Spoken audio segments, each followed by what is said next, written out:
ओम शांति। 10 अगस्त 2022 के महावाक्य हैं। मीठे बच्चे, घड़ी घड़ी देही अभिमानी बनने की प्रैक्टिस करो। मैं आत्मा हूँ, एक शरीर छोड़ दूसरा लेती हूँ, अब मुझे घर जाना है। प्रश्न: सबसे मुख्य त्योहार कौन सा है और क्यों? उत्तर: सबसे मुख्य त्योहार है रक्षाबंधन, क्योंकि बाप जब पवित्रता की राखी बांधते हैं तो भारत स्वर्ग बन जाता है।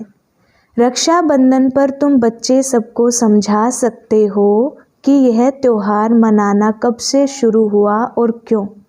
सतयुग में इस बंधन की दरकार ही नहीं, लेकिन वह कह देते हैं यह रक्षाबंधन तो परंपरा से चलता आया है। गीत: जय जय अम्बे माँ। ओम शांति। यह भी भक्ति मार्ग का गीत है। भक्ति मार्ग में अनेक प्रकार का गायन होता है। गायन निराकार, आकार और साकार तीनों का होता है। अब बाप बच्चों को समझाते हैं। बच्चे तो समझ गए कि हम आत्मा हैं। हमको समझाने वाला है परम पिता परमात्मा। सर्व मनुष्य मात्र को सद्गति देने वाला एक ही है। फिर उनके साथ जो सर्विस करने वाले हैं उन्हों की भी महिमा गाते हैं। बाप तो कहते हैं मामेकम याद करो। आत्मा समझती है अभी परमपिता परमात्मा हमको सम्मुख नॉलेज देते हैं। उस बाप की ही अव्यभिचारी याद रहनी चाहिए और कोई नाम रूप की याद नहीं आनी चाहिए। आत्मा तो सब हैं, बाकी शरीर मिलने से शरीर के नाम बदलते जाते हैं। आत्मा पर कोई नाम नहीं, शरीर पर ही नाम पड़ता है। बाप कहते हैं मैं भी आत्मा हूँ, परंतु परम आत्मा यानी परमात्मा हूँ। मेरा नाम तो है ना, मैं हूँ आत्मा। मैं शरीर कभी धारण करता नहीं हूँ, इसलिए मेरा नाम रखा गया है शिव। और सभी के शरीर के नाम पड़ते हैं, मेरा तो शरीर नहीं है। नाम तो चाहिए ना, नहीं तो मैं भी आत्मा, तो फिर परमात्मा कौन है? मैं हूँ परम आत्मा, मेरा नाम शिव। जो भी पूजा करते हैं लिंग की करते हैं। लिंग पत्थर को ही परमात्मा कहते रहते। फिर जैसी भाषा वैसा नाम, परंतु चीज एक ही है। जैसे तुम्हारी आत्मा वैसे मेरी है। तुम भी बिंदी, मैं भी बिंदी हूँ। मुझ बिंदी का नाम है शिव। पहचान के लिए नाम तो चाहिए ना। इस समय ब्रह्मा सरस्वती जो बड़े थे बड़े हैं, उनको भी सद्गति मिल रही है। सद्गति तो सभी आत्माओं को मिलनी है। सभी आत्माएं परम धाम में रहती हैं। फिर भी परमात्मा को तो अलग रखेंगे ना। सबको अपना अपना पार्ट मिला हुआ है। सारी रुद्रमाला का बीज रूप बाप है ना। सब उनको याद करते हैं, ओ गॉड फादर। सभी जगह फादर को याद करते हैं, मदर को नहीं। यहाँ भारत में ही आकर पतितों को पावन बनाते हैं। मदर भी अडॉप्टेड है। सरस्वती को भी परमपिता परमात्मा ने ब्रह्मा द्वारा अडॉप्ट किया और फिर इसमें प्रवेश किया है। यह अडॉप्शन और प्रकार की है। थ्रू तो कोई चाहिए ना। कहते हैं इन द्वारा मैं नॉलेज सुनाता हूँ, इन द्वारा बच्चे अडॉप्ट करता हूँ, तो यह माता भी सिद्ध होती है। प्रवृत्ति मार्ग है ना, परंतु है तो मेल, इसलिए मुख्य सरस्वती को माता के पद पर रखा जाता है। यह बड़े गुह्य राज समझने के हैं। प्रजा पिता है ना, प्रजा को रचने वाला। इन द्वारा वह रचते हैं। ऐसे नहीं कि सरस्वती द्वारा कोई अडॉप्ट करते हैं, नहीं। यह तो बड़ी समझ की बात है। पहले पहले बाप का परिचय देना होता है। गाते भी हैं पतित पावन आओ। यह किसने कहा? आत्मा ने, क्योंकि आत्मा और शरीर दोनों ही पतित हैं।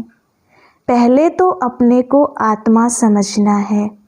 आत्मा ही कहती है मैं शरीर लेता हूँ, छोड़ता हूँ। एक एक बात निश्चय में बिठानी होती है, क्योंकि नई बात है ना। और जो सुनाते हैं वह है मनुष्य, भगवान तो नहीं। जब कोई आते हैं तो पहले पहले यह समझाओ कि आत्मा और शरीर दो चीज़ें हैं।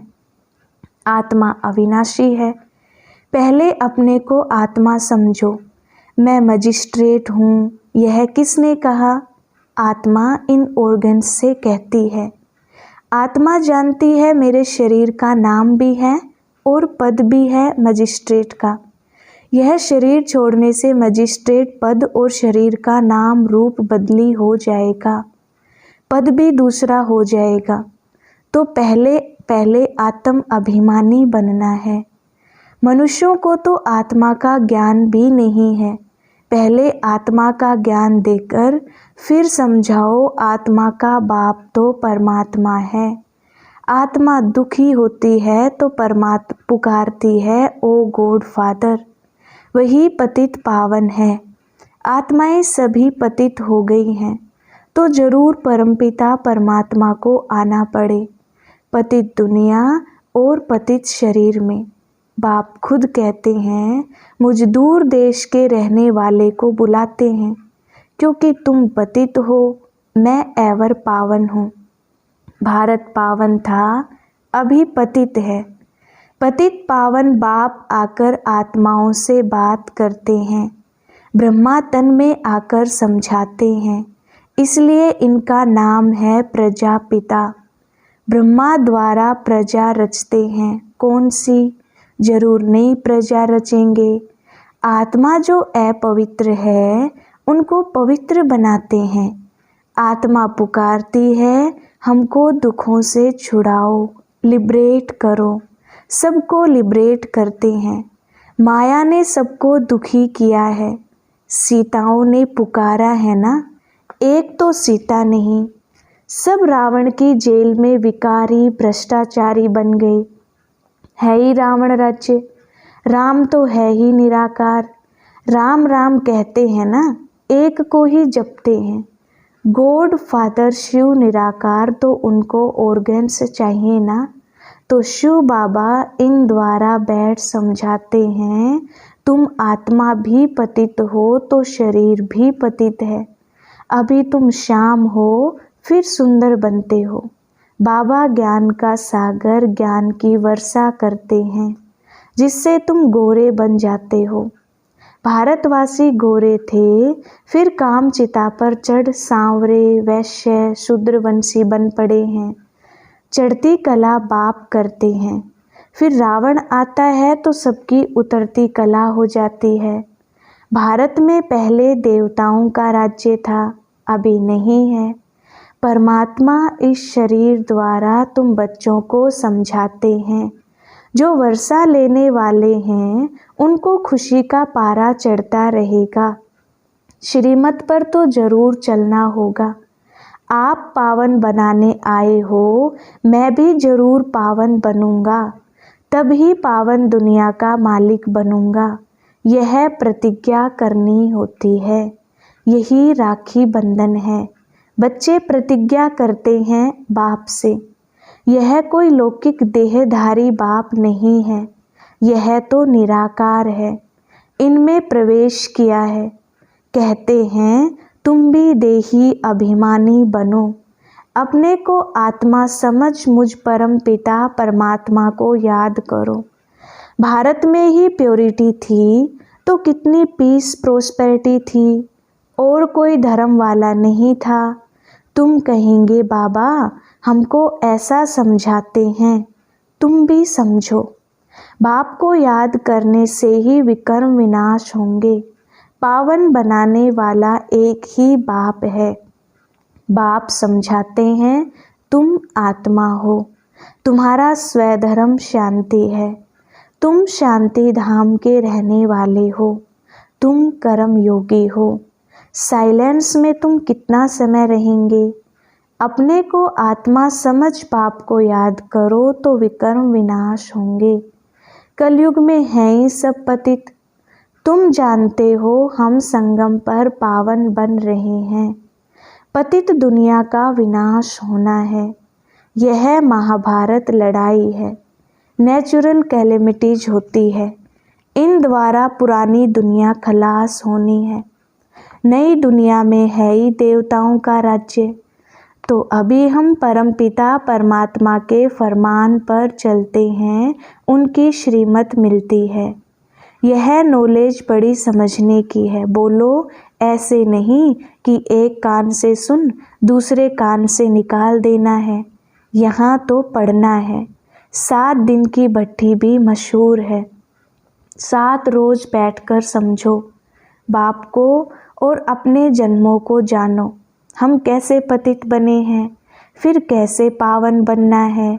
अगर नहीं समझेंगे तो पछताना पड़ेगा, क्योंकि सिर पर पापों का बोझा बहुत है। एक ही बाप मोस्ट बिलव्ड है, जो हमें पावन दुनिया का मालिक बनाते हैं। बाकी तो सभी 1-2 को पतित ही बनाते हैं। सतयुग में पवित्र गृहस्थ था, अब अपवित्र बने हैं। यह है ही रावण राज्य। अब स्वर्ग में चलना है तो पावन बनना है, तब ही बेहद के बाप से वर्षा मिलेगा। यह तो याद करो, हम शांति धाम के वासी हैं, फिर सुख धाम में गए, अभी तो दुख धाम है, फिर जाना है शांति धाम। इसलिए देही अभिमानी बनना है। बाप कहते हैं घर में रहते एक तो पवित्र बनो, दूसरा मुझे याद करो तो पाप नाश हो जाएंगे। याद नहीं करेंगे, पवित्र नहीं रहेंगे तो विकर्म कैसे विनाश होंगे, रावण राज्य से कैसे छूटेंगे। यहाँ सब शोक वाटिका में है। भारत आधा कल्प शोक वाटिका में और आधा कल्प अशोक वाटिका में रहता है। आप भी पतित दुनिया में हो ना। तुम अथॉरिटी से समझाने वाले हो तो भी रिस्पेक्ट से बोलना है कि तुम भल कहते हो कि हम गॉड फादर की संतान हैं, परंतु फादर का ज्ञान कहाँ है। लौकिक बाप को तो जानते हो, परंतु लौकिक बाप जो इतना बेहद का सुख देते हैं, स्वर्ग का मालिक बनाते हैं, उनको तुम नहीं जानते हो। भारत को जिसने स्वर्ग बनाया था उनको तुम भूल गए हो, इसलिए ही यह हालत हुई है। सभी भ्रष्टाचारी हैं क्योंकि विष से पैदा होते हैं। यह तो कोई भी समझ जाएगा, इसमें इंसल्ट की कोई बात नहीं है। यह तो समझानी दी जाती है। रक्षाबंधन का ही महत्व है। बाप कहते हैं विकारों पर जीत पाकर मुझे याद करो और शांति धाम को याद करो, तो तुम वहाँ चले जाएंगे। बुद्धि में यह याद रहना चाहिए, हम सुख धाम में जाते हैं वाया शांति धाम। पहले देही अभिमानी जरूर बनना पड़े। मैं आत्मा हूँ, एक शरीर छोड़ दूसरा लेता हूँ। बाप ने यह भी समझाया है कि मनुष्य कुत्ता बिल्ली नहीं बनता है। मनुष्य तो भक्ति मार्ग में कितने धक्के खाते रहते हैं। अभी तुम बच्चे भाषण में समझाते रहो कि तुम पतित हो ना, तब तो पतित पावन बाप को याद करते हो। सब सीताएं शोक वाटिका में हैं। दिन प्रतिदिन शोक बढ़ता ही जाता है। जिन्होंने राज्य लिया है वह भी समझते हैं बहुत दुख है। कितना माथा मारते रहते हैं, एक को शांत कराते तो दूसरा खड़ा हो जाता है। लड़ाई लगती ही रहती है। शांति के बदले और ही अशांति होती जाती है। बाप आकर इस दुख अशांति को मिटाए सुख धाम बना देते हैं। पुरानी दुनिया में है दुख, नई दुनिया में है सुख। यह राखी बंधन का बड़ा त्योहार है। समझाना है यह रिवाज किसने डाला है। पतित पावन परम पिता परमात्मा, उसने आकर पवित्रता की प्रतिज्ञा कराई है। 5000 वर्ष पहले प्रतिज्ञा की थी, अब फिर परमपिता परमात्मा से बुद्धि योग लगाओ तो तुम पावन बन जाएंगे। पूछो राखी कब से बांधते आते हो? कहते हैं यह तो अनादि कायदा है। अरे पावन दुनिया में थोड़े ही राखी बांधेंगे, यहाँ तो कोई पावन है नहीं। अब बाप फरमान करते हैं कि पवित्र बनो तो पवित्र दुनिया में चलेंगे। प्योरिटी है फर्स्ट। पवित्र प्रवृत्ति मार्ग था, अब नहीं है। स्वर्ग में दुख का नाम ही नहीं होता, नरक में फिर सुख का नाम नहीं होता है। भ्रष्टाचारियों को अल्पकाल का सुख मिलता है, श्रेष्ठाचारियों को आधा कल्प का सुख मिलता है। यह तो जानते हो राखी उत्सव पास होगा, कहेंगे उभू कल्प पहले भी हुआ था। ड्रामा को पूरा ना समझने के कारण मूंझ भी पड़ते हैं। पहले पहले परिचय देना है बाप का, बाप ही आकर लिबरेट करते हैं। राखी बंधन कब से शुरू हुआ, इनका भी बड़ा महत्व है। लिख देना चाहिए आकर समझो।